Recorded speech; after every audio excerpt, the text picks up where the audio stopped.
So welcome back. तो इस video में हम पढ़ने जा रहे हैं about the electron transport chain. तो इलेक्ट्रॉन ट्रांसपोर्ट चेन और उसका क्या सिग्निफिकेंस है। तो जैसा कि आप जानते हो कि NADH and FADH2 are form during glycolysis and Krebs cycle and these are use to generate energy in the form of ATP। तो ATP जनरेट करने के लिए हमें इलेक्ट्रॉन ट्रांसपोर्ट चेन की रिक्वायरमेंट होती है। ये बेसिकली होता क्या है कि सीरीज ऑफ प्रोटीन कम्प्लेक्सेस है, जैसे कि इसमें कलर्ड अलग अलग कलर से आप देख सकते हैं, complex 1, complex 2, complex 3 and complex 4 है। ये प्रोटीन कम्प्लेक्सेस हैं which are embedded in the inner mitochondrial membrane, right. तो इसमें देखते हैं कि क्या क्या कम्प्लेक्सेस हैं, वो इसके बारे में एक बार देख लेंगे। तो NADH क्या होता है, NADH और FADH2 ये दो रिड्यूसिंग एजेंट्स प्रोड्यूस हो गए। तो NADH है वो डोनेट करता है इलेक्ट्रॉन टू कम्प्लेक्स 1, राइट।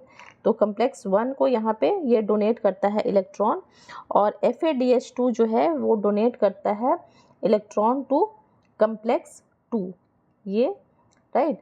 तो ये ऐसे होता है। नाउ अब ये कौन कौन से कम्प्लेक्सेस हैं वो एक बार देख लें। तो सबसे पहले जो कम्प्लेक्स 1 है उसे हम NADH डिहाइड्रोजनेज भी बोलते हैं। नेक्स्ट जो है प्रोटीन कम्प्लेक्स या कम्प्लेक्स 2 जिसके थ्रू इलेक्ट्रॉन ट्रांसपोर्ट हो रहा है, दैट इज सक्सिनेट डिहाइड्रोजनेज। फिर है कम्प्लेक्स 3 जिसे साइटोक्रोम BC1 भी बोलते हैं, और कम्प्लेक्स 4 है साइटोक्रोम C ऑक्सीडेज। तो ये सारे कम्प्लेक्सेस यूज होते हैं फॉर ट्रांसपोर्ट ऑफ इलेक्ट्रॉन्स। तो जैसे जैसे इलेक्ट्रॉन मूव करता है through the electron transport chain तो एनर्जी रिलीज होता है, और ये एनर्जी यूज होता है to pump protons from the mitochondrial matrix. जैसे आप ये देख रहे हैं, ये है माइटोकॉन्ड्रियल मैट्रिक्स, ये इनर मेम्ब्रेन है जहाँ पे सारे ये कम्प्लेक्सेस प्रेजेंट है, राइट। उसके बाद ये है इनर मेम्ब्रेन स्पेस, राइट। तो इनर माइटोकॉन्ड्रियल मेम्ब्रेन में ये सारे एम्बेडेड होते हैं, और ये जो एनर्जी जब जनरेट होता है तो ये प्रोटॉन्स पंप होते हैं from the mitochondrial matrix to the intermembrane space में ये चले जाते हैं सारे प्रोटॉन्स।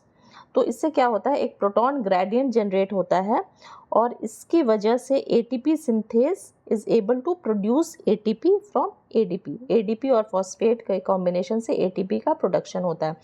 इसको हम डायग्रामेटिकली भी देख सकते हैं यहाँ पे, ये कहाँ कहाँ पे उसका लोकेशन है और क्या एक्चुअली होता है। तो ये जो हाइड्रोजन आयन है ये आप देख रहे हैं कि ये एक प्रोटॉन पंप के थ्रू जो है, जैसे इलेक्ट्रॉन ट्रांसपोर्ट हो रहा है तो प्रोटॉन इज रिमूव्ड, और ये जो ग्रेडियंट जनरेट होता है प्रोटॉन ग्रेडियंट, ये ही एक्चुअली ड्राइव करता है ATP सिंथेज को टू प्रोड्यूस ATP। तो ATP का जनरेशन होता है ADP एडेनोसिन डाइफॉस्फेट और इनऑर्गेनिक फॉस्फेट के कॉम्बिनेशन से। So this is how the electron transport chain works, और क्या क्या कम्प्लेक्सेस हैं उसके नाम और लोकेशन आपने अभी सीखा है।